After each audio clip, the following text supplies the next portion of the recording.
These are 10 things that I would change about Dragon Ball Legends.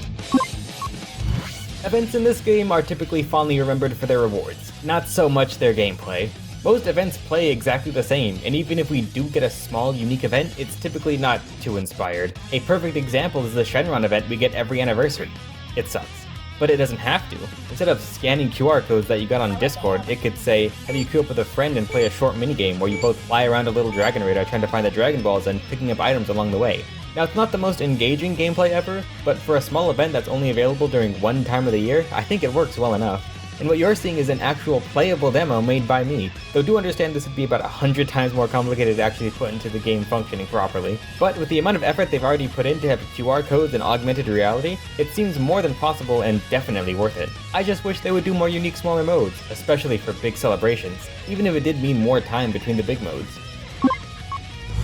The PvP boost system is a cool idea with a bit of a boring and ineffective implementation. I mean, the most impactful tier is the featured one, but maybe that's what they were intending. You can only buff up stats so much to try and solve the issue, so I think they should add more interesting effects to the different tiers. Things like reduced arts cost, additional effects like restoring ki when using your green card, or maybe they could even give all of Z tier endurance nullification. I know it sounds crazy, but they could change the effects each season, and I'd at least like them to experiment every once in a while. Gogeta, Vegeta, Goku, Tien, Krillin, like 10 other Gokus, and what feels like almost every Zenkai. All units that have little to no impact on the meta, and you never hear about again a week after they release. I mean, how are we supposed to get excited over a unit that will have literally no relevance? So many character and Zenkai announcements are bittersweet because you know, chances are, they're going to practically not exist. I mean, when was the last time you saw or used Berserk Kale, Super Saiyan Blue Vegeta, or Great Saiyaman 1 and 2? So many of these units have cool animations or cards or are supposed to be exciting, but then they shoot themselves in the foot right at the end by making them worthless. I mean, come on! This specifically drives me nuts. You probably forgot these were a thing, didn't you? Every month we get a suite of the most boring possible missions that you usually end up completing by accident. And then you get to go collect your awesome rewards like 10 Chrono Crystals and 5 Energy. Except, in the time since I've written this, they've made it so you only get the crystals after you complete every mission. So now it's even worse. What I think they should do is significantly reduce the number of missions, make them more specific, and increase the rewards.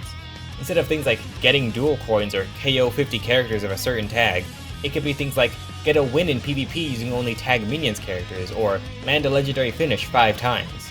They could even change the name from monthly missions to monthly bounties to make it clear that there's specific challenges with big rewards. Daily missions have always been an annoyance in this game, but right now, potentially losing 13 days of progress because you forgot to use skip tickets on a bonus battle one time is just kinda silly. People will defend it by saying it's not hard to do, but that's not the point.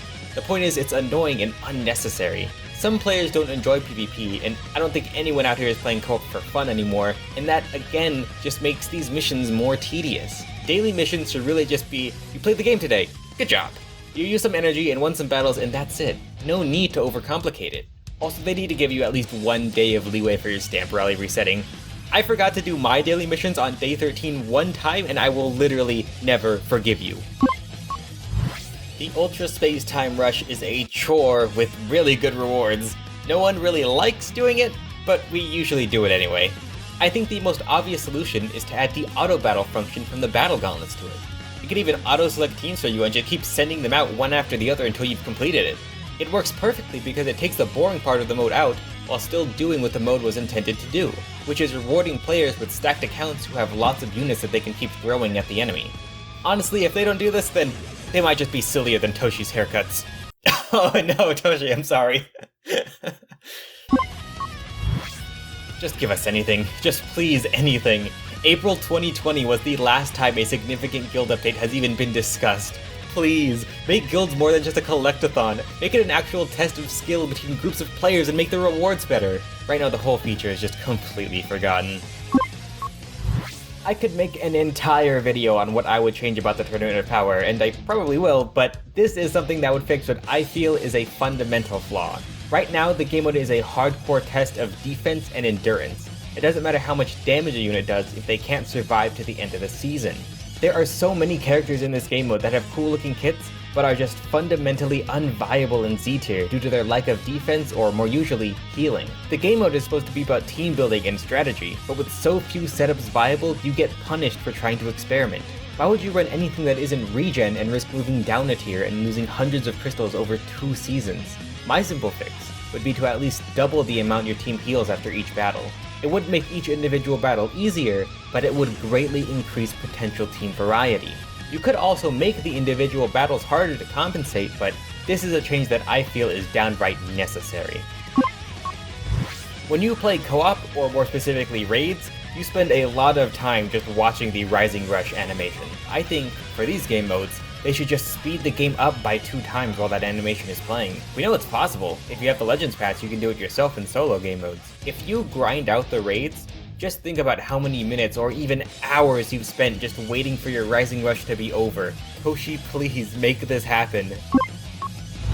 Once upon a time, we got character balance changes in this game, where every few months the bottom least used characters in PvP would get a buff.